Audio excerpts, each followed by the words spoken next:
আসসালামু আলাইকুম। আশা করি সবাই ভালো আছেন। আমি রুবায়েত স্যার আবার চলে আসলাম নতুন লেকচার নিয়ে। ভেক্টরের কয়েকটা লেকচার দেখেছেন, কয়েকটা বলতে 3টা লেকচার আমি দিয়েছি। 3টা লেকচার আপনারা দেখেছেন। আপনাদের রিকোয়েস্টের ভিত্তিতে আজকে নতুন লেকচার শুরু করতে যাচ্ছি। মোটামুটি লাস্ট যে 3টা লেকচার আমি আলোচনা করেছি, যে 3টা লেকচার আমি দিয়েছি, সেখানে নবম দশম শ্রেণীর উচ্চতর গণিত বইয়ের মোটামুটি ম্যাক্সিমাম ইম্পর্টেন্ট ম্যাথ বা ম্যাক্সিমাম দরকারি ম্যাথ শেষ হয়ে গেছে। আজকে কি করব তাহলে স্যার? আজকেও ইম্পর্টেন্ট একটা ম্যাথ নিয়েই আসছি। বইয়ের একটা ক্রিয়েটিভ বাকি ছিল, অর্থাৎ ক্রিয়েটিভ 16 মেবি, অর্থাৎ 16 নম্বর সৃজনশীলটা, 12 অনুশীলনীর 16 নম্বর সৃজনশীলটা আজকে আমি আলোচনা করব আপনাদের সামনে। সবাই একটু গা ঝাড়া দিয়ে বসেন, ইনশাআল্লাহ আপনারা ভেক্টরের বস হয়ে যাবেন। চলেন দেখি আপনাদের জন্য কি থাকছে।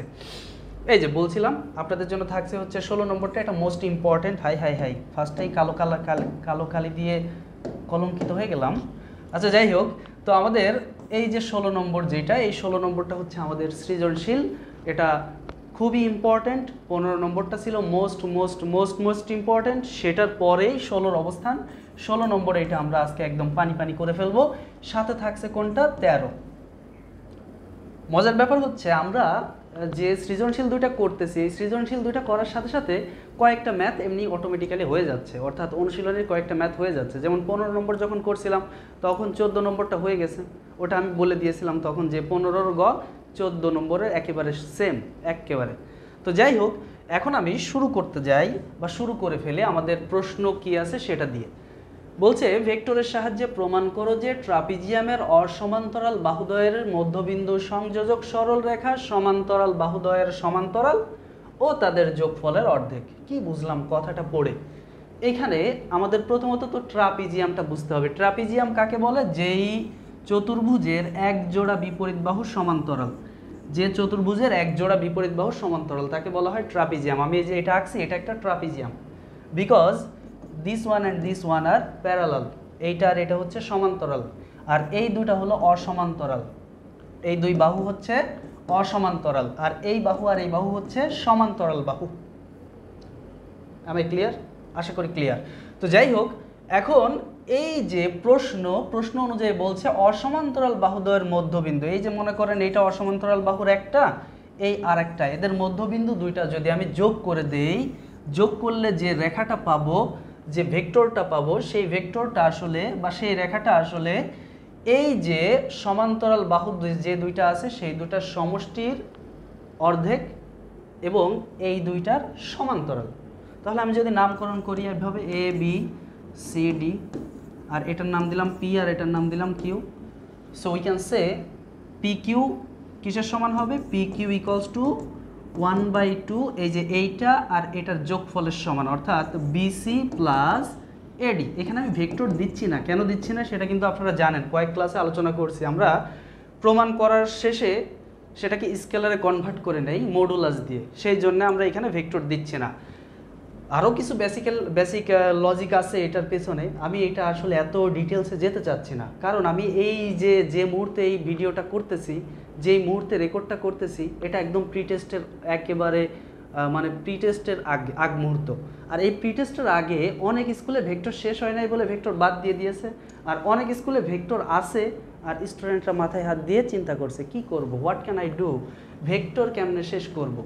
এই সমাধান এখান থেকে হয়ে যাবে ইনশাআল্লাহ। তো যাই হোক, এখানে একটু চিন্তা করেন। তাহলে এই P Q equals to half into BC plus AD, এটা প্রমাণ করতে হবে। আর কি প্রমাণ করতে হবে? প্রমাণ করতে হবে পি কিউ এই বিসি আর এডি এর সমান্তরাল, মানে পি কিউ সমান্তরাল বিসি সমান্তরাল এডি। আশা করি ক্লিয়ার। তাহলে এই দুইটা জিনিস আমাদের প্রুভ করতে হবে। চলেন আমরা শুরু করি, প্রুফটা করি। প্রুভ করার জন্য আমি এখানে একটা ফিগার রেখেছি, আমি ফিগারটা এইভাবে নাম দেই। মনে করেন এটার নাম দিলাম এ, এটার নাম দিলাম বি, এটার নাম সি আর এটার নাম দিলাম ডি। দেখেন এইখানে আমি যা নাম দিয়েছিলাম এখানে কিন্তু তা চেঞ্জ করে ফেলছি। আমি উপর থেকে এ বি সি ডি দিয়েছিলাম, এবার আমি নিচে থেকে দিয়েছি। তো আমি এইখানে যা লিখেছি সেটা কি আর এখন মিলবে? অবশ্যই মিলবে না, এখন চেঞ্জ হয়ে যাবে। তো সে কি হবে সেটা একটু দেখেন। তাহলে এখন এই যে আমাদের সমান্তরাল বাহু হয়ে গেছে এখন এ বি আর ডিসি, আমি এ বি আর ডিসি সমান্তরাল বাহু হিসেবে দুইটা তীর চিহ্ন দিলাম। এডি এর মধ্যবিন্দু চিহ্নিত করলাম, মনে করেন এটার নাম দিলাম এম, আর বিসি এর মধ্যবিন্দু দিলাম, এটা মনে করেন এন। এখন আমি যদি এই এম আর এন যোগ করি তাহলে একটা ভেক্টর তৈরি হবে, এই ভেক্টরটার নাম হচ্ছে এম এন ভেক্টর। এই যে এম এন ভেক্টর। এখন আমাদের প্রমাণ করতে হবে কি? প্রমাণ করতে হবে যে এই এম এনটা এ বি প্লাস ডিসি এর অর্ধেক, যোগফলের অর্ধেক, সমষ্টির অর্ধেক। আর কি প্রমাণ করতে হবে? প্রমাণ করতে হবে এ বি সমান্তরাল এম এন সমান্তরাল ডিসি। আশা করি বুঝতে পেরেছেন। তাহলে আমি এখন বিশেষ নির্বাচন বা মনে করির যে লাইনটা সেটা লিখে ফেলবো। তাহলে শুরু করি, চলেন। মনে করি, কি মনে করব? এবিসিডি ট্রাপিজিয়ামে, এবিসিডি ট্রাপিজিয়ামে, এবিসিডি ট্রাপিজিয়ামে এবি এবং ডিসি সমান্তরাল বাহুদ্বয়। এবি এবং ডিসি কোনটা কোনটা সমান্তরাল আর কোনটা কোনটা অসমান্তরাল বা সমান্তরাল নয় সেটা একটু লিখে দিব। তো এবি এবং আমাদের এখানে ডিসি সমান্তরাল বাহুদ্বয়, বাহুদ্বয় এরা দুইটা সমান্তরাল। তাহলে অসমান্তরাল কোনটা কোনটা? এডি এবং বিসি অসমান্তরাল বাহু। অসমান্তরাল বাহুদ্বয়, অসমান্তরাল বাহুদ্বয়, বাহুদ্বয় কি কি? অসমান্তরাল বাহুদ্বয় হচ্ছে এডি এবং বিসি, এবং তাদের মধ্যবিন্দু যথাক্রমে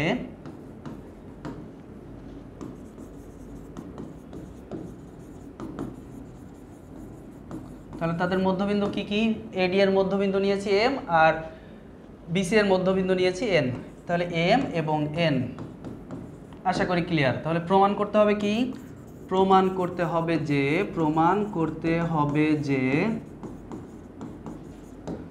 1 নম্বর mn equals to 1/2 ab plus dc। এই হলো 1 নম্বর প্রমাণটা। 2 নম্বরে কি প্রমাণ করতে হবে? 2 নম্বরে প্রমাণ করতে হবে mn সমান্তরাল ab সমান্তরাল dc। আশা করি ক্লিয়ার, একদম পানির মতো ঝকঝকা তকতকা ক্লিয়ার। আমরা কি প্রমাণ করব সেটা একেবারে বুঝে গেছি। এখন আমরা প্রমাণ শুরু করব। এটা প্রমাণ করব অবস্থান ভেক্টর ব্যবহার করে। তো আমরা জানি অবস্থান ভেক্টর কি জিনিস, অবস্থান ভেক্টর দিয়ে কিভাবে কি করে সেটা আমরা একদম প্রথম লেকচার থেকে শিখে আসতেছি। তো আমরা ধরে নেই, প্রমাণের শুরুতেই ধরে নেই এ বিন্দুর অবস্থান ভেক্টর স্মল এ, বি বিন্দুর অবস্থান ভেক্টর স্মল বি, সি এর স্মল সি আর ডি এর স্মল ডি। তো আমরা সেই কাজটা করে ফেলি প্রমাণের শুরুতেই। তো প্রমাণে চলে আসি, প্রমাণ। Now we are going to প্রমাণ। তো এখন কি হবে? প্রমাণ করতে যে কি লিখবো আমরা? মনে করি এ কমা B comma c comma D বিন্দু চারটির অবস্থান ভেক্টর যথাক্রমে, এই বিন্দু চারটার অবস্থান ভেক্টর যথাক্রমে কি হবে? আমরা সেই ছোটকাল থেকে শিখে আসতেছি এ বিন্দুর অবস্থান ভেক্টর স্মল এ, বি বিন্দুর স্মল ভি আর সি বিন্দুর স্মল সি আর ডি বিন্দুর স্মল ডি। তাহলে অবস্থান ভেক্টরগুলো আমরা পেয়ে গেলাম।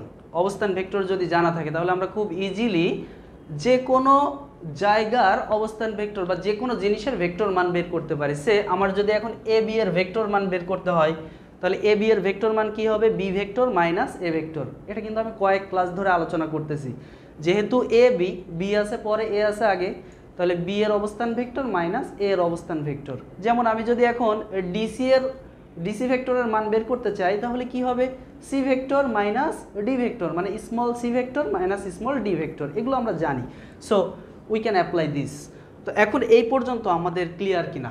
আশা করি ক্লিয়ার। এই পর্যন্ত ক্লিয়ার না হওয়ার কোনো কিছু আমি দেখতে পাচ্ছি না। এখন এইখান থেকে আমরা এই এম বিন্দু আর এন বিন্দুর অবস্থান ভেক্টরটা বের করে নিব। হাউ? কিভাবে করব এটা? এই একটু চিন্তা করে দেখেন তো, এই যে এম বিন্দু এটা কার কার মধ্যবিন্দু? এ এবং ডি এর মধ্যবিন্দু হচ্ছে এম। এ বিন্দু এবং ডি বিন্দুর মধ্যবিন্দু হচ্ছে এম। তাহলে এম বিন্দুর অবস্থান ভেক্টর কি হবে? A vector plus D vector divide by 2। আমরা অবস্থান ভেক্টরের নিয়ম অনুযায়ী মধ্যবিন্দুর অবস্থান ভেক্টর বের করা লাস্ট ক্লাসেও শিখেছি। সেইখানে আমরা বলেছিলাম যে মধ্যবিন্দুর অবস্থান ভেক্টর বের করতে হয় কিভাবে? যেটার মধ্যবিন্দু সেই দুইটার অবস্থান ভেক্টর যোগ করে 2 দিয়ে ভাগ করে দিব। খুব সহজ কথা। তার মানে এম বিন্দুর অবস্থান ভেক্টর হবে A vector plus D vector divide by 2। এই n বিন্দুর অবস্থান ভেক্টর হবে b vector plus c vector divide by 2, কারণ b এর অবস্থান ভেক্টর b, c এর অবস্থান ভেক্টর c। n বিন্দুর অবস্থান ভেক্টর হবে b vector plus c vector divide by 2। আশা করি একদম ফকফকা ক্লিয়ার তকতকা।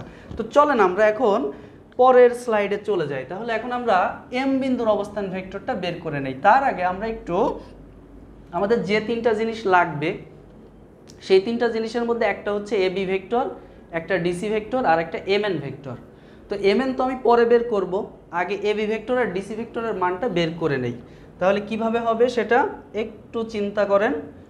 প্রথমত আমরা লিখি, সুতরাং ab ভেক্টর সমান, আমরা জানি কি a বিন্দুর অবস্থান ভেক্টর স্মল a, b বিন্দুর অবস্থান ভেক্টর স্মল b। তাহলে b এরটা আগে লিখতে হবে মাইনাস a এরটা লিখতে হবে, হয়ে গেল ab ভেক্টরের মান। আর কি লাগবে আমাদের ডিসি ভেক্টর লাগবে, এই যে ডিসি ভেক্টরের মান কি হবে, DC vector equals two D vector, sorry D তো আগে হবে না, কোনটা আগে হবে, পরেরটা আগে হবে, C vector minus D vector. আশা করি একদম ক্লিয়ার। তাহলে এই দুইটা জিনিস আমরা বের করে নিলাম, এটা আমাদের পরে কাজে লাগবে তাই বের করে নিলাম। এখন এম বিন্দুর অবস্থান ভেক্টর বের করব। এম বিন্দুর অবস্থান ভেক্টর,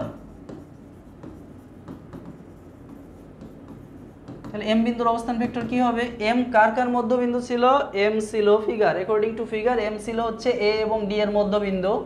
তার মানে A vector plus D vector divide by 2, A vector plus D vector divide by 2, যার যার মধ্যবিন্দু সেই দুটোর অবস্থান ভেক্টর যোগ করে 2 দিয়ে ভাগ। এটা আমি কিছুক্ষণ আগেও এক্সপ্লেন করছি। তাহলে এন বিন্দুর অবস্থান ভেক্টর কি হবে, এন বিন্দুর অবস্থান ভেক্টর,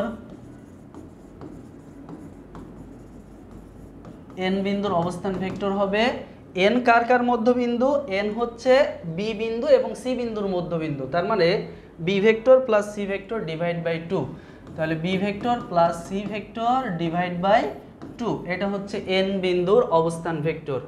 এখন আমরা এম এন ভেক্টরের মানটা বের করব। সুতরাং M N vector equals to, খুব সহজ কথা, কিছুক্ষণ আগে আমরা যা অ্যাপ্লাই করেছি, এম এন ভেক্টর বের করতে যাচ্ছি, মানে এন এরটা আগে লিখতে হবে, এম এরটা পরে লিখতে হবে। আর মাঝখানে তো সারা বছর মাইনাস ব্যবহার করছি, এটা নিয়ে তো টেনশনের কিচ্ছু নাই। তাহলে এন এর অবস্থান ভেক্টর ইহা আর এম এর অবস্থান ভেক্টর উহা, তাহলে ইহা থেকে উহা বাদ দিয়ে দিলে এম এন ভেক্টরের মান পেয়ে যাব। তাহলে B vector plus C vector divide by 2 minus A vector plus D vector divide by 2। আশা করি ক্লিয়ার। এম এন এর অবস্থান ভেক্টর যদি এন এম হতো, এন এম হতো, তাহলে এম এরটা আগে লিখতাম, এন এরটা পরে লিখতাম। এখন সেই অনুযায়ী ক্যালকুলেশন করি। এইখানে আমরা কিভাবে ক্যালকুলেশনটা চালাতে পারি একটু খেয়াল করেন। আমরা লসাগু করে ফেলি, লসাগু হবে কত, 2, থাকবে কি B vector plus C vector minus A vector minus D vector. কোত্থেকে এই মাইনাস আসলো, এই যে আগে মাইনাস, মাইনাস প্লাসে মাইনাস, এটা আমরা সবাই জানি। তাহলে এখন এই জিনিস থেকে আমি একটু এই 2টাকে নিচে আছে যেহেতু, সেটাকে একবারে 1/2 লিখে দিই, কারণ নিচে আছে 2, উপরে কিছু নাই, মানে সবসময় 1 থাকবেই। 1 একটা গুণাত্মক অভেদক, এটা আপনারা জানেন। তো 1/2 লিখে এখন বাকিটা আমি এইখানে সাজাচ্ছি, B vector plus C vector minus A vector minus D vector. এখন এই জিনিসটাকে একটু টেকনিক্যালি সাজাবো, কিসের মতো করে সাজাবো, ওই যে এ বি আর ওই ডিসি এর মতো করে সাজাবো। তাহলে এ বি পেতে হলে আমার কিভাবে লিখতে হবে, বি ভেক্টর থেকে এ ভেক্টর মাইনাস দিয়ে লিখতে হবে। তাহলে আমি এখানে একটু সাজায় ফেলি 1/2, এই যে এখানে আমি একটু বুঝার সুবিধার্থে সেকেন্ড ব্র্যাকেট দিলাম। তাহলে B vector minus A vector, এটা একসাথে লিখলাম। এটা লেখার উদ্দেশ্য কি, এটা লিখলে আমি পেয়ে যাব এ বি, আমার আনতে হবে এ বিকে, এরপরে প্লাস চিহ্ন দিলাম, এরপরে কাকে আনতে হবে, ডিসিকে আনতে হবে। তার মানে C vector minus D vector, C vector minus D vector. একটু তাকায় দেখেন তো, এইখানে উপরের লাইনের সাথে এই নিচের লাইনের কোনো পরিবর্তন হয়েছে কিনা, কোনো পরিবর্তন হয় নাই। কেন হয় নাই, কারণ এইখানে এ এর আগে মাইনাস আছে, ওইখানেও এ এর আগে মাইনাস ছিল, বি এর আগে প্লাস আছে, এখানেও বি এর আগে প্লাস ছিল, এখানে সি এর আগে প্লাস ছিল, এখানে উপরেও সি এর আগে প্লাস ছিল, এখানে ডি এর আগে মাইনাস ছিল, নিচেও ডি এর আগে মাইনাস আছে। মানে উপরে যা আছে নিচেই তাই লিখেছি, জাস্ট একটু টেকনিক্যালি লিখেছি এই উপরের দুইটার মতো করে বানানোর জন্য। আমি কি কোনো অন্যায় করেছি, কোনো অন্যায় করি নাই, কিচ্ছু অন্যায় করি নাই। তাহলে আমি এখন এইটাকে লিখতে পারবো কি, হাফ ইন্টু এইটা হচ্ছে এ বি ভেক্টর আর ওইটা হচ্ছে ডিসি ভেক্টর। আশা করি আপনারা একদম ক্লিয়ার হয়ে গেছেন কিভাবে এটা আসলো। এই যে এই বি মাইনাস এ মানে এবি ভেক্টর, আর এই ডিসি মানে সি মাইনাস ডি মানে ডিসি ভেক্টর, এটা আমরা আগে বের করে রেখেছিলাম। আমি জানতাম যে এটা লাগবে, এই জন্য বের করে রেখেছিলাম। আশা করি বুঝতে পারছেন। তাহলে এখন তো আমাদের প্রমাণ প্রায় হয়ে গেছে, M N equals to A B plus DC. এখন চলেন নেক্সট স্লাইডে চলে যাই। তাহলে কি পেলাম আমরা? সুতরাং M N vector equals to half into A B vector plus DC vector. এখন আমরা বলছিলাম যে প্রমাণ করতে হলে অবশ্যই কি করব? অবশ্যই লাস্টে স্কেলারে নিয়ে কনভার্ট করব। তাহলে বোথ সাইডে কি দিয়ে দিব? মডুলাস দিয়ে দিব। তাহলে modulus M N vector equals to এই হাফ স্কেলার রাশি, এটা মডুলাসের মধ্যে নেওয়ার কোনো প্রয়োজন নাই। এই ম্যাথটা কিন্তু অলরেডি ওই 16 অর্থাৎ 15-র গয়ের মতো একেবারেই সেম প্রায়। তাহলে হাফ ইন্টু এইখানে একসাথে মডুলাস দেওয়াও যা, আলাদা আলাদা মডুলাস দেওয়াও তাই। সো আমি আলাদা আলাদা মডুলাস দিব, অর্থাৎ modulus AB vector plus modulus DC vector. আশা করি ক্লিয়ার। এখানে এখন আমি কি লিখতে পারি? সুতরাং M N equals to half into A B plus DC. কারণ এই যে ভেক্টর চিহ্ন আর এখন হবে না। কেন হবে না? কারণ মডুলাস আর ভেক্টর চিহ্ন একটা অপরটার শত্রু, একটা অপরটা ভ্যানিশ করে ফেলছে। এই ব্যাপারগুলো নিয়ে আমি আগের লেকচারগুলোতে খুব সুন্দর আলোচনা করছি, এই কারণে এখন একটু স্কিপ করে করে যাচ্ছি। তো আশা করি আপনারা এটা বুঝে গেছেন। তাহলে এম এন সমান half into A B plus DC, এটা একটা প্রুভ হয়ে গেল। আর একটা কি? ওই যে আমাদের বলছিল এম এন এ বি এবং ডিসি সমান্তরাল। তো এই যে এই লাইন থেকে আমরা আসব, আবার যেহেতু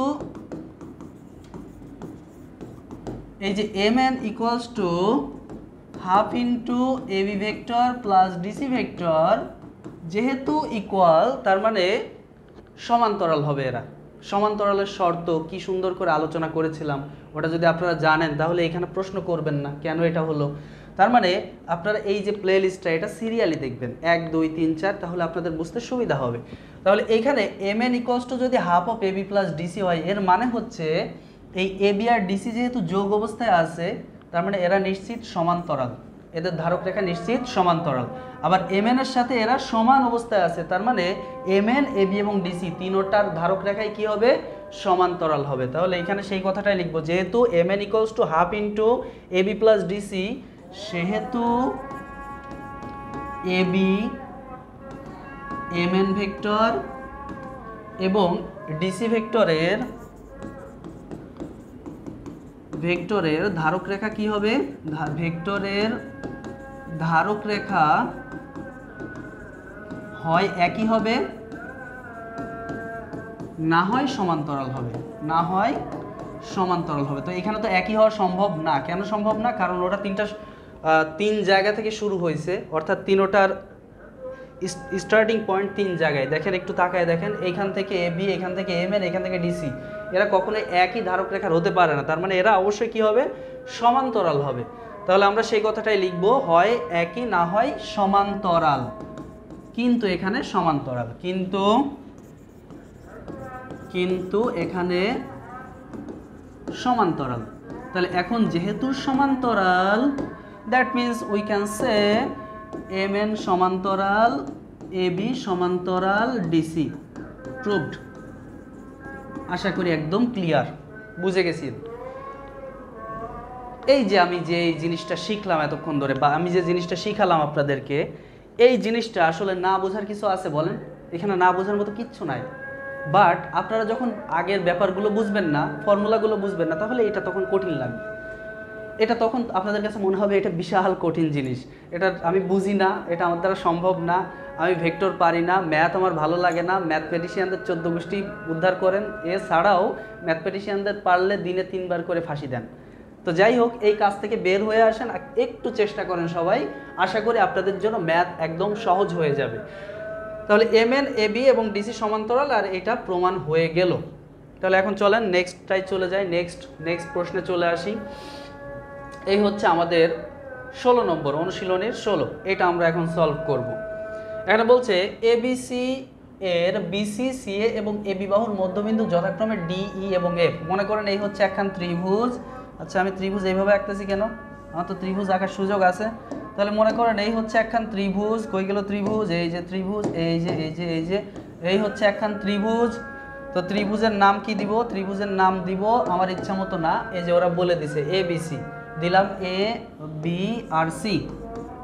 ABC হচ্ছে একটা ত্রিভুজ, ABC ত্রিভুজের BC CA এবং AB বাহুর মধ্যবিন্দু যথাক্রমে DE এবং F। একটু নোট করেন, BC এর মধ্যবিন্দু D, তাহলে BC কই আছে? এই যে BC, তাহলে এর মধ্যবিন্দু কি দিব? এর মধ্যবিন্দু হচ্ছে D। তারপরে কি আছে? CA, CA কোথায়? CA হচ্ছে E, CA এই যে CA এর মধ্যবিন্দু কোনটা? E। তারপরে কি আছে? F হচ্ছে AB এর মধ্যবিন্দু, তার মানে এই যে AB তার মধ্যবিন্দু হচ্ছে F। মধ্যবিন্দু দেখলেই কেমন জানি আমাদের 3 নাম্বারটার কথা মনে পড়ে যায় নাকি? উদাহরণ 3, আসলে এটা 3-এর সাথে কানেক্টেড না, এটা একটু অন্যরকম। তো যাই হোক, আমরা এখন যদি এটা যোগ করে দেই, এটা একটু যোগ করি, তাহলে এইটার সাথে এটা যোগ হবে, এটার সাথে এটা যোগ হবে, আর এইটার সাথে এটা যোগ হবে। মধ্যমাগুলো সব এক বিন্দুতে মিলিত হয়। এই যে যেগুলো আঁকছি আমি সেগুলো সব প্রত্যেকটা এক একটা মধ্যমা। এই মধ্যমাগুলো একটা নির্দিষ্ট বিন্দুতে মিলিত হয়, এটাকে বলা হয় ভরকেন্দ্র। যদিও এটা আজকের টপিকস না, এই ভরকেন্দ্রে মিলিত হয়েছে মধ্যমা 3টা। এখন আমাদের প্রশ্নে বলছে AB ভেক্টরকে BE এবং CF ভেক্টরের মাধ্যমে প্রকাশ করো। AB ভেক্টরকে BE এবং CF ভেক্টরের মাধ্যমে প্রকাশ করতে হবে। একটু ফিল করতে হবে, কাকে? AB ভেক্টরকে, তার মানে এক পাশে থাকবে AB আর এক পাশে কে থাকবে? BE এবং CF। তাহলে AB ভেক্টরকে BE এবং CF এর মাধ্যমে প্রকাশটা হবে। তাহলে আমরা AB পাওয়া যায়, BE পাওয়া যায়, CF পাওয়া যায়, এরকম ত্রিভুজগুলো নিয়ে কাজ করব। আমরা লাস্ট ক্লাসে বলছিলাম ইন্টেনশনটা ক্লিয়ার থাকতে হবে। দেখেন, আমি যদি এই ত্রিভুজটা নেই, এই ত্রিভুজ নিলে কিন্তু আমি AB পাই, আর কি পাই? BE পাই, CF কিন্তু পাই না। আবার এই ত্রিভুজটা নিলে আমি কিন্তু AC পাই, AF পাই, AF থেকে আবার পেয়ে যাব AB, কারণ AF হচ্ছে AB এর অর্ধেক। আবার এখান থেকে CFটা পেয়ে যাব, ACটা এক্সট্রা চলে আসবে। তো আমরা বুঝতে পারলাম যে এই দুইটা ত্রিভুজ নিয়ে যদি কাজ করি তাহলে কিছু একটা হতে পারে। তো চলেন আমরা পরের স্লাইডে শুরু করি প্রুফটা কেমনে করা যায়। আমি এখানে একটা ট্রায়াঙ্গেল রেখেছি, এটাকে আমি এখন নামকরণ করি ABC। A থেকে B এর দিকে দিলাম তীর চিহ্ন, B থেকে C এর দিকে দিলাম, আর এটা উল্টা দিকে দিলাম। এবার এইখানে এইটার মধ্যবিন্দু, এখানে এটার মধ্যবিন্দু, এখানে এটার মধ্যবিন্দু, এটার নাম D, এটার নাম E, আর এটার নাম F। আমি এখন A থেকে D যোগ করে দিলাম। হাই হাই হাই, কই মিলল? A থেকে D যোগ করলাম, আমি একটু কাহিনী ঘটাই। তাহলে A থেকে D যোগ করলাম, এই হচ্ছে A থেকে D, মাইন্ড খায়েন না আপনারা, আঁকা বাঁকা হয়ে গেছে একটু। তাহলে A থেকে D যোগ করলাম, তারপরে C থেকে F যোগ করলাম, আর B থেকে E যোগ করলাম। এই হচ্ছে আমাদের কাহিনী। তাহলে আমাদের এখন প্রমাণ করতে হবে না, আসলে কি করতে হবে? আসলে আমাদের এখানে AB কে BE এবং CF এর মাধ্যমে প্রকাশ করতে হবে। ইন্টেনশনটা আমি লিখে রাখলাম, AB কে কার মাধ্যমে প্রকাশ করতে হবে? BE এবং CF, এই দুটার মাধ্যমে প্রকাশ করতে হবে। BE প্লাস বা মাইনাস যাই হোক, এই দুটার মাধ্যমে প্রকাশ করতে হবে AB কে। তাহলে এখন আমরা একটা ত্রিভুজ নিব। ফার্স্টে ABD ত্রিভুজ নিতে পারি। ABD ত্রিভুজ নিলে চলে আসবে AD আর BD, ঝামেলা হয়ে যাবে। তাহলে আমি কোনটা নিব? ABE নেই, ABE নিলে আসবে AB আর BE, CFটা আসবে না, CFটা আমরা পরে নিব। তাহলে ভেক্টর যোগের ত্রিভুজ বিধি অ্যাপ্লাই করব। ক নম্বরের সমাধান করতেছি, দেখেন ক নম্বরের সমাধানটা কি হবে। তাহলে আমরা এখন ত্রিভুজ নিলাম যেটা, সেই ত্রিভুজটার নাম হচ্ছে ত্রিভুজ ABD, ত্রিভুজ ABDA। তাহলে ত্রিভুজ ABD তো না, ABE এ ভেক্টর যোগের ত্রিভুজ বিধি প্রয়োগ করে পাই,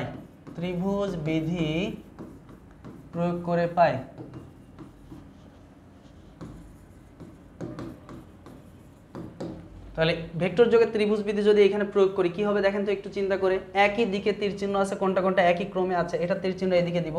তাহলে একই ক্রমে আছে হচ্ছে AB আর BE, আর AEটা আছে ভিন্ন ক্রমে। তাহলে আমরা AB প্লাস BE সমান কি লিখতে পারি? AB vector plus BE vector equals to কি লিখতে পারবো? AE vector. এটা ভেক্টর যোগের ত্রিভুজ বিধি অনুযায়ী। যারা ভেক্টর যোগের ত্রিভুজ বিধি এখনো বুঝেন না তাদের জন্য তো সমবেদনা। তাহলে AB plus BE equals to AE। আচ্ছা, AE মানেটা কি? AE এই যে এদিকে তাকায় দেখেন তো, AE আসলে কি AC এর অর্ধেক না? এইটা আসলে এসি এর অর্ধেক। তার মানে A B plus BE equals to আমরা লিখতে পারি হাফ অফ এসি।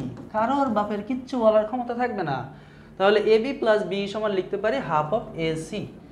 এইটা এসি এর অর্ধেক, যেহেতু ইটা আসলে এসি এর মধ্যবিন্দু। তাহলে এখন আমি এই হাফটা দূর করার জন্য সবাইকে 2 দিয়ে গুণ করে দেই। তাহলে এখানে থাকবে 2ab, এখানে হবে 2be, এখানে হবে শুধু এসি। কেমনে হলো শুধু এসি? হাই হাই, 2 কোত্থেকে আসলো? এখানে হবে শুধু এসি। কেন শুধু এসি? কারণ এই যে হাফের সাথে 2 গুণ করলে 1 হবে, সেই 1টা লেখার প্রয়োজন নাই। তাহলে এটাকে সমীকরণ 1 দিয়ে রাখলাম। এবার আমি কোন ত্রিভুজটা নিব? আমি এখানে কিন্তু সিএফ পাওয়ার জন্য, দেখেন সিএফ আছে কোথায়, এই যে এ এফ সি, এই ত্রিভুজ নিতে পারি, এখানে সিএফ আছে। আবার যদি আমি এই যে বিএফসি এটাও নিতে পারি, কিন্তু বিএফসি নিলে দেখেন বিসি এক্সট্রা চলে আসবে। এখন বিসিকে রিপ্লেস করব কি দিয়ে? এই যে বিএফ আর সি, এটা যদি নেই সিএফ আসবে, বাট বিসি এইটা এক্সট্রা চলে আসবে। এই বিসিটাকে রিপ্লেস করার কোনো সুযোগ নাই। সো একটু এই যে জাস্ট একটা আইকিউ খাটাতে হবে, মানে মাথাটাকে একটু কাজে লাগাতে হবে। তাহলে আমি বিসি এক্সট্রা কেন আনবো? বরঞ্চ আমার এই যে আগের যে ইকুয়েশনটা আমি ফর্ম করেছি সেখানে এসি আছে। তার মানে আমি যদি কোনো কারণে এসি আনি, এসিকে রিপ্লেস করার সুযোগ আছে। আমরা সেই জন্যে সিএফ আছে এবং এসি আছে এরকম ত্রিভুজ খুঁজে বের করবো। তাহলে সেটা কোনটা হবে? এই যে সি এ এফ বা এ সি এফ, এখানে এসি আছে সিএফ আছে। সো আমরা এই ত্রিভুজটা নিয়ে কাজ করব। তাহলে এখন আবার কি লিখবো? আবার ত্রিভুজ এ সি এফ এ, এই যে একই কথা বারবার লিখতেছি, ভেক্টর যোগের ত্রিভুজ বিধি প্রয়োগ করে পাই, এটা লেখার কোনো প্রয়োজন নাই, আমি আর লিখলাম না। তাহলে এই ত্রিভুজটাতে ভেক্টর যোগের ত্রিভুজ বিধি প্রয়োগ করলে কি হবে দেখেন তো, এখানে একই ক্রমে আছে, মানে একটার পিছন পিছন একটা যাচ্ছে। কোনটা? এই যে এসি সিএফ একই ক্রমে, আর এই যে এফ মুখোমুখি সংঘর্ষ, মানে সামনে এসে ধাক্কা খাচ্ছে।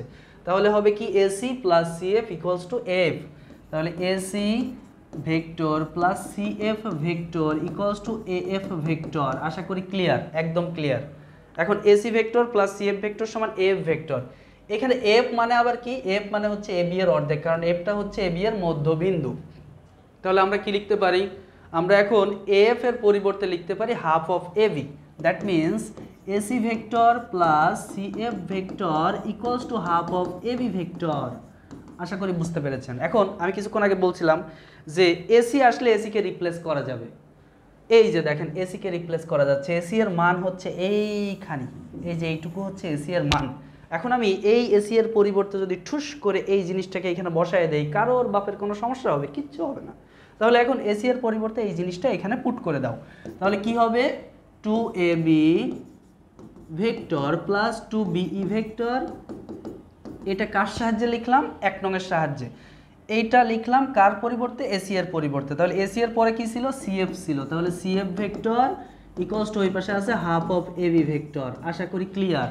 এই যে জিনিসটুকু, এইটুকু আসছে কার পরিবর্তে? এসি এর পরিবর্তে। পাশে আপনারা যথার্থতা হিসেবে লিখে দিতে পারেন 1 নং এর সাহায্যে বা 1 নং হতে। আশা করি ক্লিয়ার। এখন যেহেতু এ বি বিই আর সিএফ এইটার মাধ্যমে নিতে হবে, আমাদের ইন্টেনশন ছিল কি? এই যে এদিকে তাকায় দেখেন তো, এ বি বিই আর সিএফ দেখেন তো চলে আসছে কিনা? এ বি চলে আসছে, বিই চলে আসছে, সিএফটাও চলে আসছে। এখন এ বি বিই আর সিএফ বাদ এর মধ্যে আর অন্য কোনো কিচ্ছু নাই, এর মধ্যে আর কিছুই নাই, শুধু এ বি বিই আর সিএফ আছে। তাহলে এখন কাকে কার মাধ্যমে প্রকাশ করব? এ বিকে বিই আর সিএফ এর মাধ্যমে প্রকাশ করব। তাহলে সব এ বি এক সাইডে আনবো আর বিই আর সিএফ আলাদা সাইডে নিয়ে যাব। আশা করি আপনারা বুঝতে পেরেছেন। তাহলে আমি এই 2ab কে এই পাশ থেকে ওই পাশে নিয়ে যাই। 2ab কে এই পাশ থেকে ওই পাশে নিয়ে গেলে এক পাশে ab হয়ে যাবে আর এক পাশে থাকবে বিই আর সিএফ। তো যেই কথা সেই কাজ। তাহলে আমাদের এই পাশে থাকবে কি একটু দেখে নেই। এই পাশে থাকবে 2be প্লাস সিএফ। তাহলে 2be vector plus CF vector equals to কি লেখা যাবে? ওই পাশে কি ছিল? ওই পাশে ছিল হাফ এবি আর এই পাশ থেকে যাবে 2ab। তাহলে থাকবে কি? Half of AB vector minus 2ab vector. আশা করি আপনারা বুঝে ফেলছেন। এখন আমরা এখান থেকে কি করতে পারি? 2be plus CF equals two, এখানে একটা লসাগু করে ক্যালকুলেশন করতে পারি বা যোগ বিয়োগ করতে পারি। একটা মজার ব্যাপার খেয়াল করেন, এই যে এই 2 থেকে হাফ বাদ দিলে কত থাকে? 1.5 থাকে। এটা আসলে যোগ বিয়োগ করা লাগে না, না করেও বলা যায়। 2 থেকে হাফ বাদ দিলে 1.5 থাকে। 1.5 মানে আসলে 3/2। 1.5 মানে কত? 3/2। আমি ছোটখাটো যোগ বিয়োগ এখন করতে চাচ্ছি না। এই 2 থেকে হাফ বাদ দিলে থাকবে 3/2 মানে 1.5। কিন্তু দুঃখের বিষয় হচ্ছে এই হাফ আর 2 এর মধ্যে বড় হচ্ছে 2, তো বড়টার যে চিহ্ন বিয়োগফলের চিহ্ন সেটা হয়। এটা ক্লাস 6-এ শিখছিলাম আমরা। তো সেই জন্য এখানে -3/2 দিলাম। আর সাথে কি থাকবে? এবি ভেক্টর, দা ছাগলের বাচ্চা। আশা করি বুঝতে পারছেন। তাহলে BE vector plus CF vector equals to -3/2 AB vector. এটা আমাদের কাহিনী শেষ। এখন আমরা যদি মনে করি এই 3/2কে এই পাশ থেকে এই পাশে নিয়ে আসবো, আনতে পারি, কোনো সমস্যা নাই। তাহলে ঘটনা কি ঘটবে? এখানে -3/2 এবি ভেক্টর ইকুয়ালস টু হবে 2বিই ভেক্টর প্লাস সিএফ ভেক্টর। এখন এই যে -3/2 এই এবি এর সাথে গুণ আকারে ছিল, এখন এটা ওই পাশে গেলে কি হবে? উল্টে যাবে, মানে ভাগ আকারে যাবে, মানে উল্টে যাবে। সহজ কথায় আমি এখন এই পাশে রাখবো শুধু এবি ভেক্টর, আর এই পাশে যে মাইনাস ছিল সেটা এখানেই মাইনাস থাকলো। অনেকেই আবার এখানে রাজনীতি করবে, স্যার আপনি এই পাশের মাইনাস ওই পাশে নিয়ে গেছেন, তাহলে প্লাস হবে না। আসলে আমি এটাকে যোগ আকারে নিয়ে যাই নাই, গুণ আকারে নিয়ে গেছি। গুণ আকারে ছিল তাই ভাগ আকারে গেছে। কথা ক্লিয়ার? যেমন মনে করেন এই যে এ বি সমান 2, এখন যদি আমি এই বি সমান লিখতে যাই কি হবে? 2/a হবে। আমি যদি এখন এইখানে একটা মাইনাস দেই তাহলে এখানে কি হবে? -a হবে, -2/a। আশা করি ক্লিয়ার। এখন এইখানে আসলে এই এটাকে গুণ আকার থেকে ওই পাশে নিয়ে গেছে, এই জন্য মাইনাসটা নিচে চলে গেছে, কিন্তু আমরা তো এটা যোগ আকারে নেই নাই। যদি যোগ আকারে নিতাম তাহলে ব্যাপারটা এরকম হতো, খালি একে নেওয়া যেত না, এবি পুরোটাকে নিতে হতো, তখন ব্যাপারটা এই পাশে 0 থাকতো, ওই পাশে 2 + ab হতো। আশা করি বুঝতে পারছেন। তাহলে এখন আমরা এখানে কি লিখতে পারি? ab = মাইনাস, আর এই ভগ্নাংশটা উল্টে যাবে, 2 চলে যাবে উপরে, 3 আসবে নিচেই, আর এখানে যা ছিল তাই 2বিই ভেক্টর প্লাস সিএফ ভেক্টর। কেউ যদি মনে করেন এখানে গুণ করবেন, করতে পারেন, কোনো টেনশন নাই। তবে এই পর্যন্ত কেউ রাখলে কোনো টিচার মাইন্ড খাবে না, এটুকুই অ্যান্সার। আমাদের ক নম্বর 2 মার্কের জন্য এতখানি করে ফেলছি, এটাই তো টিচারদের সৌভাগ্য। তো যাই হোক, চলেন আমরা এখন নেক্সট ইয়াতে যাই, নেক্সট স্লাইডে যাই, নেক্সট প্রশ্নে যাই। এখন এইটা আমাদের প্রুভ করতে হবে। ক নম্বর শেষ, ক নম্বর প্রমাণ করা শেষ। ক নম্বরে বলছিল এবি কে বিই আর সিএফ এর মাধ্যমে প্রকাশ করো, হয়ে গেছে প্রকাশ। এখন আমরা করব কি? প্রমাণ করো AD plus BE plus CF. একটু চিন্তা করেন। এডি, আমি একটু কালারটা চেঞ্জ করে নেই। এই যে এডি, এই যে বিই, এই যে সিএফ, এই তিনটা যোগফল হবে 0 ভেক্টর। এডি মানে কি? এডি মানে কি দেখেন তো? এডি মানে এই যে এই মধ্যমা। বি মানে কি? বি মানে এই মধ্যমা। আর সিএফ মানে হচ্ছে এই মধ্যমা। এই তিনটা মধ্যমার মান বের করে আমরা যোগ করে দেব। তাহলে এই তিনটা মধ্যমা পাওয়া যায়, এরকম তিনটা ত্রিভুজ নিব আমরা, সেই তিনটা ত্রিভুজ নিয়ে এই তিনটা মধ্যমার মান বের করে যোগ করে দিয়ে লাস্টে ডান পাশে 0 বানায় ফেলবো, প্রমাণ হয়ে যাবে। খুব সহজ কথা। তাহলে আমাদের প্রমাণ করতে হবে মধ্যমা তিনটা যোগফল আসলে 0 ভেক্টরের সমান। আশা করি আমরা এটা প্রমাণ করতে সফল হব। চলেন আমরা শুরু করি। তাহলে এটা কিভাবে প্রমাণ করা যায়? তো এখান দিয়ে আমরা শুরু করি, আমরা আবার ফিগারটা কমপ্লিট করে ফেলি। মনে করেন এখানে নাম দিলাম এ। হাই রেড কালারই থেকে গেছে, আমাদের তো জীবনই রঙিন হয়ে গেল রে। তাহলে এটা হলো এ, এটা হলো বি, এটা হলো সি। এরপরে এই যে এটা হলো মধ্যবিন্দু, এইটা মধ্যবিন্দু, এইটা মধ্যবিন্দু, তাহলে এটা হচ্ছে ডি, এটা হচ্ছে ই, এটা হচ্ছে এফ। এ থেকে ডি যোগ করে দেই, বি থেকে সি থেকে এফ যোগ করে দেই, আর বি থেকে ই যোগ করে দেই।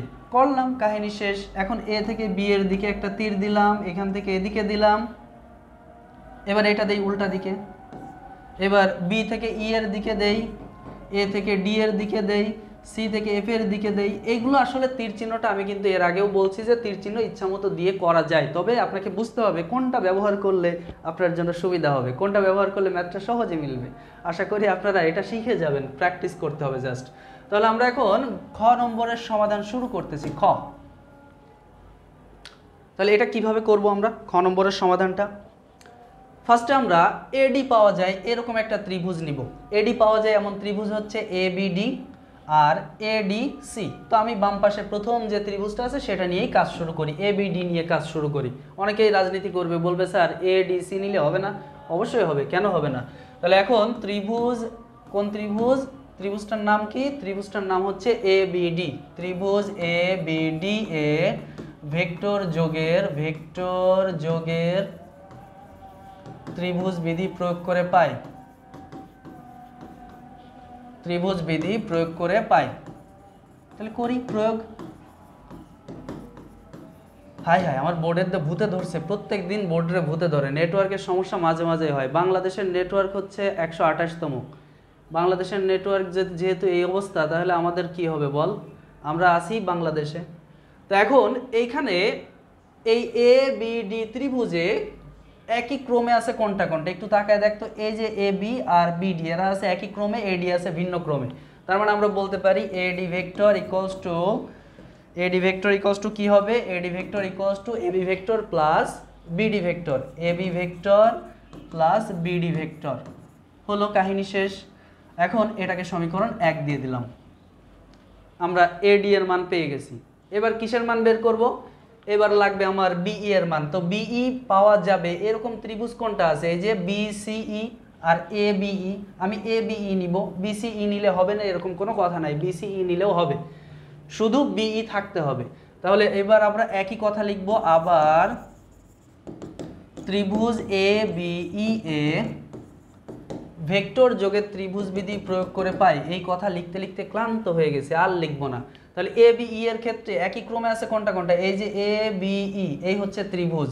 একই ক্রমে আছে এ বি আর বিই, আর ভিন্ন ক্রমে আছে এই, অর্থাৎ একটার পিছন পিছন যাচ্ছে এই দুইটা, আর ওইটা মুখোমুখি এসে সংঘর্ষ হচ্ছে। তো এখন এ বি প্লাস বিই সমান হবে এই। তাহলে A B plus AB vector plus BE vector equals to কি হবে? এই ভেক্টর। আশা করি বুঝে লাইছেন, বুঝলিয়েন, না বুঝলে কিন্তু সমস্যা আছে। এবার এ বি রে এই পাশ থেকে লাথি মেরে ওই পাশে পাঠিয়ে দেন, কারণ এ বি আমার দরকার না, আমার দরকার বিই। তাহলে বিই ভেক্টর ইকুয়ালস টু কি হবে? বিই ভেক্টর ইকুয়ালস টু এই vector minus AB vector. A B আমার ওই পাশে প্রয়োজন ছিল না, তাই আমি এটাকে এই পাশে নিয়ে আসলাম, এটা 2। এবার আমরা আরেকখান ত্রিভুজ নিয়ে সিএফ এর মান বের করব, কারণ আমরা সব মধ্যমান মান বের করতেছি। দেখেন ফার্স্টে এডি বের করছি, এবার বিই বের করলাম, এইবার বের করতে হবে সিএফ। তাহলে সিএফ আছে কোথায়? সিএফ আছে হচ্ছে এ সিএফ, এটা নেই। আবার কেউ কেউ বিএফ পছন্দ, যার তারা আবার বিসিএফ নিবে বা বিএফসি নিবে। তো আমার বিএফ আবার পছন্দ না, এই জন্য আমি কি করলাম, আমি এসিএফ নিব। ত্রিভুজ এসিএফ এ ভেক্টর যোগে ত্রিভুজ বিধি প্রয়োগ করে পাই। আবার ত্রিভুজ ACF A dot dot dot dot dot, কারণ এই কথা লিখবো না। তাহলে ভেক্টর যোগে ত্রিভুজ বিধি এসিএফ এ প্রয়োগ করি। একই ক্রমে আছে এসি এবং সিএফ, আর এফটা আছে ভিন্ন ক্রমে। তাহলে AC plus CF equals to F. AC plus CF vector equals to F vector. আশা করি বুঝতে লাইছেন।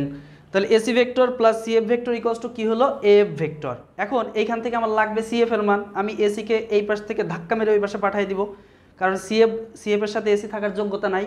তো চলেন আমরা এসিকে ধাক্কা মারি। তাহলে এই পাশে কি থাকবে? এই পাশে থাকবে CF vector. CF vector equals to কি হবে? CF vector equals to F vector minus AC vector. F vector minus AC vector. এখন কাহিনী, এটা ইকুয়েশন 3। এখন কাহিনী কি হবে? এখন কাহিনী হবে 3টা ইকুয়েশন যোগ করতে হবে, কারণ আমাদের প্রমাণ যা করতে হবে সেখানে মধ্যমা 3টা যোগ করা লাগবে। এডি, বিই আর সিএফ যোগ করা লাগবে। তাহলে চলেন আমরা যোগ করে ফেলি।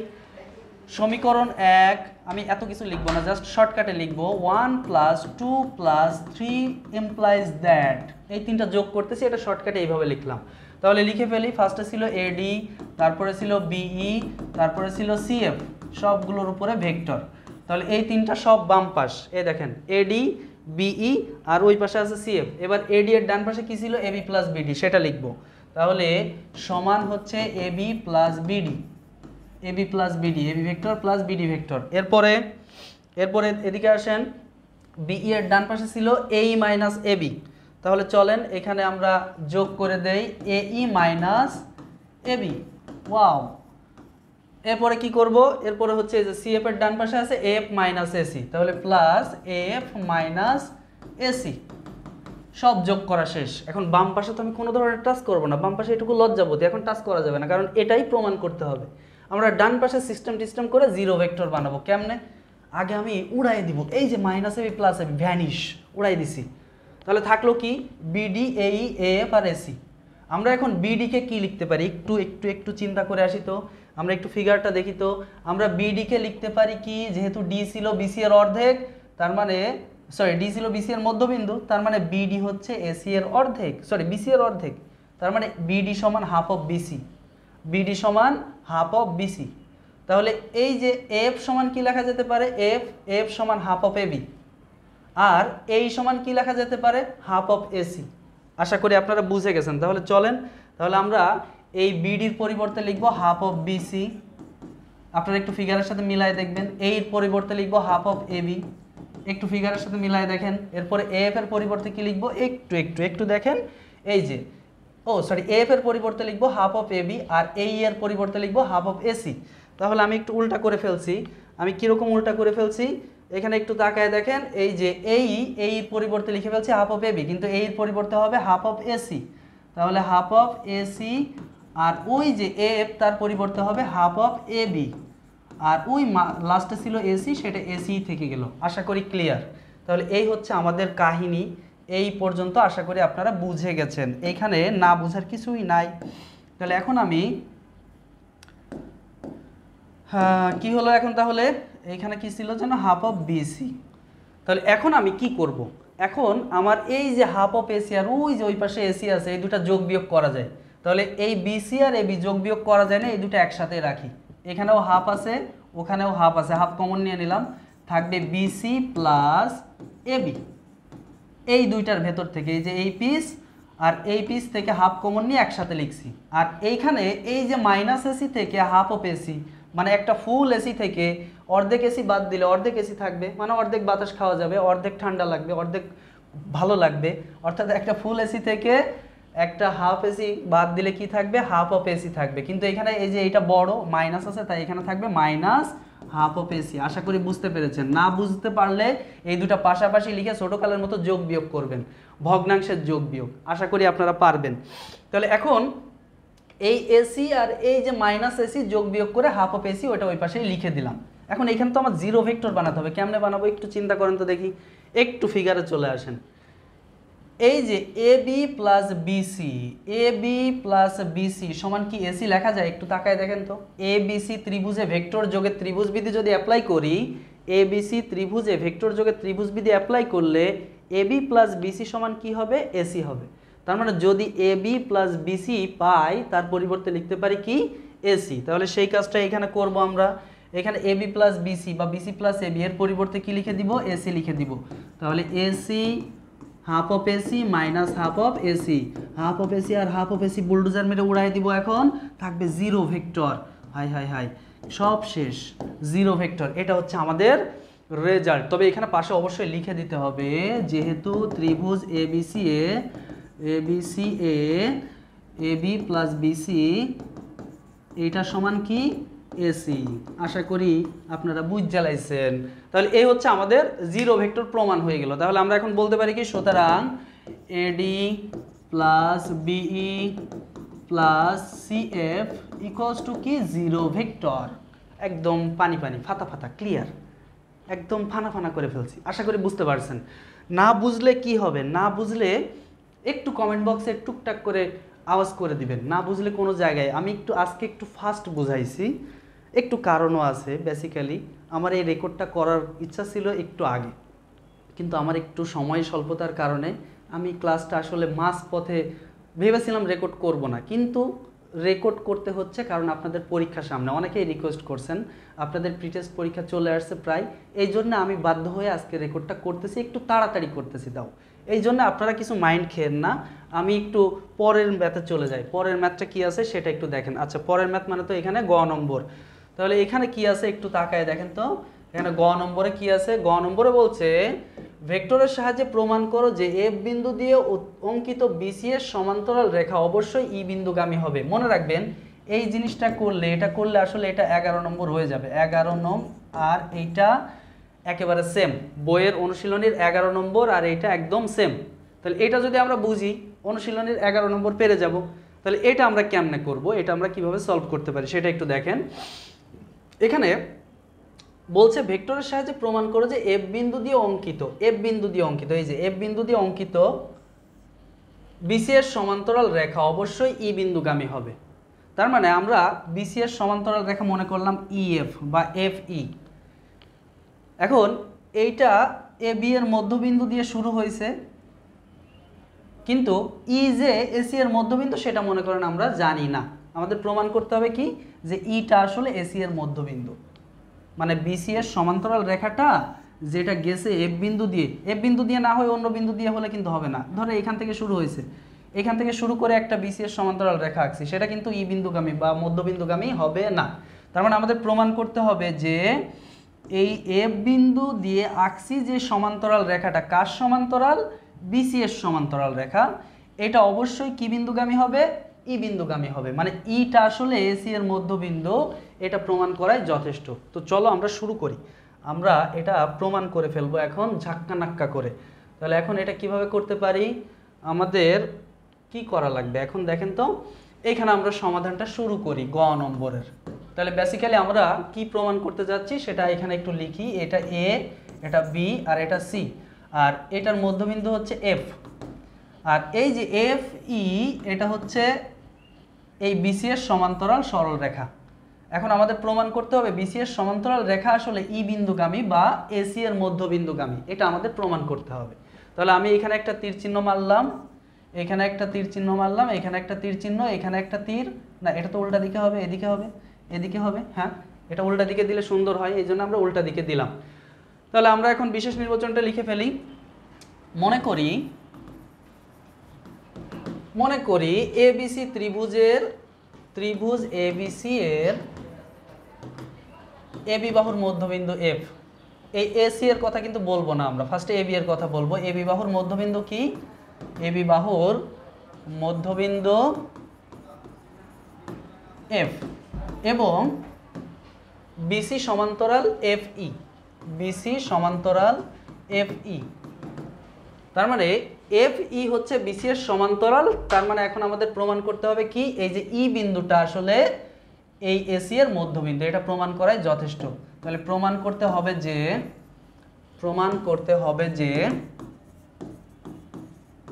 কি প্রমাণ করতে হবে, ই বিন্দু এসি এর মধ্যবিন্দু, ই বিন্দু এসি এর মধ্যবিন্দু। তাহলে এটা প্রমাণ করলে কি হবে, কি ঘটবে, এটা কেন আমরা প্রমাণ করব, কারণ আমাদের প্রশ্নটা আবার একটু দেখতে হবে, প্রশ্নটা আবার একটু বুঝতে হবে ভালো মতো। এখানে একটু চিন্তা করেন কি বলছে। এখানে বলছে কি যে ভেক্টরের সাহায্যে প্রমাণ করো এফ বিন্দু দিয়ে অঙ্কিত বিসিএস সমান্তরাল রেখা। তাহলে এফ বিন্দু দিয়ে অঙ্কিত বিসিএস সেই সমান্তরাল রেখাটা হচ্ছে এফ ই, অবশ্যই ই বিন্দুগামী হবে। তার মানে ই বিন্দুগামী মানে এখানে আসলে ই বিন্দুটা মুখ্য উদ্দেশ্য না, এখানে ই বিন্দুটা আসলে বোঝানোর চেষ্টা করতেছে না, এখানে বোঝানোর চেষ্টা করতেছে এটা অবশ্যই অপর বাহুর মধ্যবিন্দু দিয়ে যাবে, অপর বাহুর মধ্যবিন্দু দিয়ে যাবে, মধ্যবিন্দু দিয়ে যাবে। আর অপর বাহুর সেই মধ্যবিন্দুটা কোনটা, এখানে প্রশ্নে বলে দিছে অপর বাহুর মধ্যবিন্দুটা হচ্ছে ই। তার মানে এইখানে শর্টকাটে বলে দিছে এই জন্য যে ই বিন্দুগামী হবে। মানে কথাটা কি হওয়া উচিত ছিল, ভেক্টরের সাহায্যে প্রমাণ করো যে এফ বিন্দু দিয়ে অঙ্কিত বিসিএস সমান্তরাল রেখা অবশ্যই অপর বাহুর বা এসি বাহুর মধ্যবিন্দু দিয়ে যাবে, আর সেই মধ্যবিন্দুটা কে, ই। এটা আমাদের প্রমাণ করাই যথেষ্ট এখন। তাহলে আমরা এখন শুরু করি প্রমাণটা, আমরা এখন প্রমাণটা শুরু করব, আশা করি আপনারা এখন বুঝবেন। তাহলে প্রমাণটা কিভাবে শুরু করব, আমরা ধরে নিলাম এটা কন্ট্রাডিকশন মেথডে যাব, প্রমাণে এসে এটা কন্ট্রাডিকশন চলে যাব। কন্ট্রাডিকশন কি আপনারা সেটা অবশ্যই জানেন, অনেকেই কন্ট্রাডিকশন মেথড সম্পর্কে আইডিয়া আছে। মানে আমরা আসলে প্রমাণ করতে পারতেছি না ডিরেক্টলি যে ই বিন্দু আসলে এসি এর মধ্যবিন্দু, এটা ডিরেক্টলি মানে ই বিন্দু দিয়েই যাচ্ছে এই রেখাটা, এটা আসলে আমরা প্রমাণ করতে পারতেছি না। তাহলে আমরা ধরে নিলাম যে ই না, এখানে একটা অন্য বিন্দু দিয়ে সেটার নাম দিলাম জি, মনে করলাম যে জি হচ্ছে এসি এর মধ্যবিন্দু। এখন আমি ফার্স্টে মনে করলাম জি এসি এর মধ্যবিন্দু, পরে হিসাব কিতাব করতে যেয়ে দেখবো আসলে আমি যে জি এসি এর মধ্যবিন্দু ধরছিলাম এটা আসলে কখনোই পসিবল না, এটা অপসিবল বা ইমসম্ভব। আশা করি বুঝতে পারছেন, মানে এটা আসলে ইম্পসিবল। তখন কি বলা যাবে, তখন আসলে বলা যাবে যে জি বিন্দু আসলে এসি এর মধ্যবিন্দু না। তার মানে আমরা যেটা দেখছি ই, এটাই আসলে এসি এর মধ্যবিন্দু। আশা করি আপনারা ব্যাপারটা বুঝতে পারছেন। এখন আমি শুরু করি, প্রমাণটা করলে বোঝা যাবে। কিছু কিছু প্রমাণ আছে আগে বোঝা যায় না, পরে শেষে বোঝা যায়, এটা সেরকম প্রমাণ। তাহলে প্রমাণের সুবিধার্থে আমরা কি লিখব, মনে করি মনে করি ই বিন্দু এসি এর মধ্যবিন্দু নয়, ই বিন্দু এসি এর মধ্যবিন্দু নয়, বরং কোনটা মধ্যবিন্দু, জি বিন্দু, জি বিন্দু এসি এর মধ্যবিন্দু, জি বিন্দু এসি এর মধ্যবিন্দু। তাহলে জি বিন্দু যদি এসি এর মধ্যবিন্দু হয় তাহলে আমরা এখন কি করি, এফ আর জিটা যোগ করে ফেলি, এফ আর জি যোগ করে দিলাম। তাহলে এখন আমরা কি করব, জি বিন্দু এসি এর মধ্যবিন্দু, এখন আমরা এফ কমা জি যোগ করি, এফ আর জি যোগ করে ফেললাম। আচ্ছা করলাম। তাহলে এখন যোগ করে কি সুবিধা হলো, যোগ করে আমরা বুঝতে পারলাম যে এফ হচ্ছে এ বি এর মধ্যবিন্দু আর জি হচ্ছে এসি এর মধ্যবিন্দু। এখন ই যে এসি এর মধ্যবিন্দু ছিল সেটা আমরা ভুলে যাই। তাহলে অঙ্কন অনুসারে আমরা বলতে পারি, অঙ্কন অনুসারে আমরা কি বলতে পারি, অঙ্কন অনুসারে এই জি হচ্ছে এসি এর মধ্যবিন্দু। আচ্ছা এটা তো আমরা লিখেছি, আমরা এখন এই ত্রিভুজটাতে এই যে এ এফ জি ত্রিভুজটা নিয়ে কাজ করব। এ এফ জি ত্রিভুজে ভেক্টর যোগের ত্রিভুজ বিধিটা প্রয়োগ করব। এখানে অঙ্কন অনুসারে এটা লেখার কোনো প্রয়োজন নাই, এটা বাদ। তাহলে আমরা এখন কোন ত্রিভুজটা নিয়ে কাজ করব, এ এফ জি ত্রিভুজ নিয়ে কাজ করব। তো চলেন পরের স্লাইডে চলে যাই। তাহলে ত্রিভুজ A F G A vector যোগের ত্রিভুজ বিধি প্রয়োগ করে পাই, ভেক্টর যোগের ত্রিভুজ বিধি প্রয়োগ করে পাই। এটা লিখলাম না, ত্রিভুজ বিধি প্রয়োগ করলে কি হয় একটু তাকায় দেখেন তো। এখানে ভেক্টর যোগের ত্রিভুজ বিধি প্রয়োগ করলে কি হয়, একই ক্রমে আছে কে কে, এ এফ আর এফ জি, এ এফ আর কি আছে, এফ জি একই ক্রমে আছে, এ জিটা ভিন্ন ক্রমে আছে। তাহলে এখানে বিয়োগ বিধিটা অ্যাপ্লাই করলে আর সহজ হতো, আমি যোগের বিধিটাই করি। তাহলে A F plus F G সমান কি হবে, A G, A F plus F G সমান A G, A F plus F G equals to কি লেখা যায়, এ জি লেখা যায়। আশা করি আপনারা এটা বুঝতে পারছেন। এখন এফ জি সমান কি লেখা যাবে, তাহলে এফ জি ইকুয়ালস টু এই এফ কে এই পাশ থেকে ওই পাশে পাঠিয়ে দেন, ধাক্কা মেরে দেন, এ জি মাইনাস এফ। আশা করি বুঝতে পারছেন। এখন এ জি আসলে কি, এ জিটা কি, এ জিটা আসলে এ জি, এই যে এ জি এটা আসলে জি যেহেতু এসি এর মধ্যবিন্দু, আমাদের অঙ্কন অনুসারে জি যেহেতু এসি এর মধ্যবিন্দু, তার মানে এ জি হচ্ছে এসি এর অর্ধেক, মানে হাফ অফ এসি। এ জিটা হচ্ছে এসি এর অর্ধেক। আশা করি বুঝতে পারছেন। যেহেতু আমরা অঙ্কন অনুসারে বলে নিছি জি বিন্দুটা এসি এর মধ্যবিন্দু, that means A G equals to আমরা লিখতে পারি হাফ অফ এসি। অ্যাকুরেটলি কিন্তু তা না, বাট আমাদের কল্পনা। তাহলে এ জি সমান কি লেখা যায়, হাফ অফ এসি লেখা যায়। আর এফ সমান কি লেখা যায়, হাফ অফ এ বি লেখা যায়। আমরা সেই কাজটাই করব। তাহলে এ জি এর পরিবর্তে লিখবো half of AC minus F এর পরিবর্তে লিখবো হাফ অফ এ বি। এখন হাফ কমন নিয়ে নেই, হাফ কমন নিলে এখানে থাকবে AC vector minus AB vector. আশা করি বুঝতে পারছেন। এখন একটু ফিগারটার দিকে তাকান তো দেখি, এদিকে একটু তাকান তো, এইখানে একটু চিন্তা করেন তো। এই যে AC vector minus AB vector সমান কি হবে, বিসি ভেক্টর হবে ভেক্টর যোগের বিয়োগ বিধি অনুযায়ী। এই যে একটা এ বিন্দু থেকে দুইটা ভেক্টর দুই দিকে ছড়ে গেছে, তাহলে সেটাকে সংযোগ করেছে কে, বিসি। তাহলে সেই অনুযায়ী কি হবে, সিটা যাবে লাস্টে আর বিটা আসবে ফার্স্টে। তার মানে AC vector minus AB vector equals to কি হবে, বিসি ভেক্টর হবে। তাহলে আমরা এই কাজটা একটু করে ফেলি এখানে। তাহলে কি লিখবো, ত্রিভুজ এবিসি, আবার ত্রিভুজ এবিসি এ ভেক্টর বিয়োগের ত্রিভুজ বিধি প্রয়োগ করে পাই, ভেক্টর বিয়োগের ত্রিভুজ বিধি প্রয়োগ করে পাই। তাহলে ভেক্টর বিয়োগের ত্রিভুজ বিধি যদি আমরা এখানে প্রয়োগ করি কি হবে, এইখানে ভেক্টর বিয়োগের ত্রিভুজ বিধি প্রয়োগ করলে বিসি ভেক্টর সমান হবে AC vector minus AB vector. এটা আমরা কয়েকবার করেছি তাই এখানে আর করতেছি না। তাহলে কি হবে, বিসি ভেক্টর ইকুয়ালস টু কি লেখা যাবে, BC vector equals to AC vector minus AB vector. তাহলে উপরে যে এটাকে 1 নং দিতে ভুলে গেছিলাম, এটাকে 1 নং দিব। এখন উপরে 1 নং এই মানটা বসায় দিব, উপরে 1 নং এ মানটা পুট করে দিব। মানে এটা আসলে ওই যে 3 নাম্বারটার মতো, উদাহরণ 3 এর মতো। তাহলে এই এসি মাইনাস এবি এর পরিবর্তে আমি লিখে দিব কি, বিসি। তাহলে 1 এমপ্লাইজ দ্যাট, মানে 1 নং থেকে পাই কি পাই, FG vector equals to half of BC vector. আশা করি আপনারা বুঝতে পারলেন। এখন এফজি বিসি এর সমান, এখানে স্কেলার যে কোনো গুণিতক থাক, তো এফজি আর বিসি এখন কি বলা যাবে, যেহেতু মাঝখানে সমান চিহ্ন আছে, তার মানে এফজি আর বিসি এখন বলা যায় এরা সমান্তরাল, 100% বলা যায় এটা, যে এফজি আর বিসি পরস্পর সমান্তরাল, কারণ যেহেতু মাঝখানে সমান চিহ্ন আছে। তাহলে এইখানে আমাদের কন্ট্রাডিকশনটা লাগবে, একটু ফিল করতে হবে, এখানে প্রত্যেকের মনোযোগটা এখানে থাকতে হবে। তাহলে আমরা এখন কি লিখতে পারি, এখন সুতরাং যেহেতু FG vector equals to half of BC vector, সুতরাং আমরা কি লিখতে পারি, সুতরাং এফজি এবং বিসি এর ধারক রেখা কি হবে, পরস্পর সমান্তরাল। আমি একই কথাটা লিখলাম না, পরস্পর সমান্তরাল। তার মানে আমরা বলতে পারি কি, আমরা বলতে পারি সুতরাং এফজি ইকুয়ালস টু আমরা কি বলতে পারি, এফজি ইকুয়ালস টু লিখতে পারি আমরা, এফজি ইকুয়ালস টু তো না, এফজি সমান্তরাল আমরা লিখতে পারি বিসি, এফজিটা বিসি এর সমান্তরাল। কিন্তু আমাদের প্রশ্নে বলা ছিল যে এফ ই বিসি এর সমান্তরাল। এখন একটু চিন্তা করেন, একটু ফিগারের দিকে আসেন, এইখানে আসেন, এখানে কিন্তু আমাদের মোস্ট ইফেক্টিভ টুইস্টটা এফ দিয়ে শুরু, একটা বিন্দু দিয়ে কোনো একটা নির্দিষ্ট সরল রেখার সমান্তরাল করে কেবল একটা রেখায় আঁকা যায়। অর্থাৎ এফ বিন্দু দিয়ে বিসি এর সমান্তরাল কেবল একটা রেখায় আঁকা যাবে। একটু ফিল করতে হবে, কারণ একটা বিন্দু দিয়ে কোনো একটা রেখার সমান্তরাল একটা রেখা আঁকা ছাড়া কোনো উপায় নাই। একটু ফিল করলেই বুঝবেন আপনারা। যেমন ধরেন এই হচ্ছে একটা সরল রেখা, একটা বিন্দু, এই বিন্দু দিয়ে আমি যদি এরকম একটা রেখা আঁকি, সেটা অবশ্যই এটার সমান্তরাল হবে না। এরকম একটা রেখা আঁকি, সেটা অবশ্যই এটার সমান্তরাল হবে না, কিন্তু এরকম আঁকলে সেটা অবশ্যই এটার সমান্তরাল হবে। তার মানে এই একটা রেখাই যেটা এটার সমান্তরাল হতে পারে।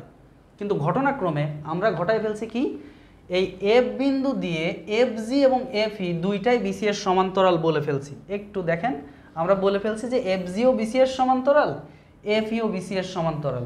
তাহলে এটা কি সম্ভব? একটা বিন্দু দিয়ে একটা নির্দিষ্ট সরলরেখার সমান্তরাল রেখা কি একাধিক হওয়া সম্ভব?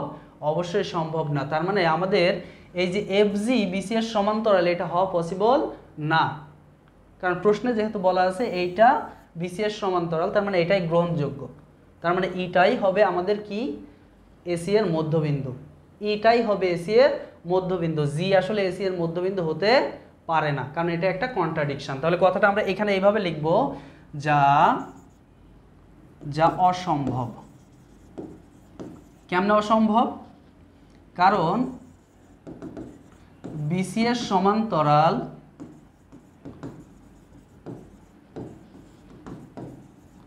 এফ বিন্দুগামী কেবলমাত্র একটি রেখা আঁকাই সম্ভব, কেবলমাত্র একটি রেখায় আঁকা সম্ভব। তার মানে কি লিখলাম আমি, এটা আসলে অসম্ভব। এই যে এফজি বিসি এর সমান্তরাল এটা হওয়াটা অসম্ভব। তার মানে এইটা কিন্তু অসম্ভব না, এটা সম্ভব, কারণ এটা প্রশ্নে বলে দিয়েছিল। তাহলে আমরা এখন বলতে পারি কি, যা অসম্ভব কারণ বিসি এর সমান্তরাল এফ বিন্দুগামী কেবল একটি মাত্র রেখায় আঁকা সম্ভব। তার মানে সুতরাং কি বলতে পারি, সুতরাং জি বিন্দু এসি এর মধ্যবিন্দু হতে পারে না, তাহলে কি হবে, কে এসি এর মধ্যবিন্দু হবে। সুতরাং এফ বিন্দু এসি এর মধ্যবিন্দু। এখানে অনেকে বলতে পারে স্যার এসি এফ যে এসি এর মধ্যবিন্দু, এটা তো প্রশ্নেই বলে দেওয়া ছিল। এখানে কিন্তু আমি ফার্স্টেই উল্লেখ করে দিয়েছি মোটিভটা কি। আসলে আমাদের মোটিভ হচ্ছে এই সমান্তরাল সরলরেখাটা মধ্যবিন্দু দিয়ে যায়, এটা প্রমাণ করেছি আমরা, কিন্তু কে কার মধ্যবিন্দু সেটা প্রমাণ করি নাই। আশা করি আপনারা বুঝতে পারছেন। তাহলে আমাদের প্রমাণটা শেষ, প্রুভড। তাহলে ঠিক আছে, আজ এ পর্যন্তই শেষ। আল্লাহ হাফেজ, দেখা হবে নেক্সট ক্লাসে। আসসালামু আলাইকুম।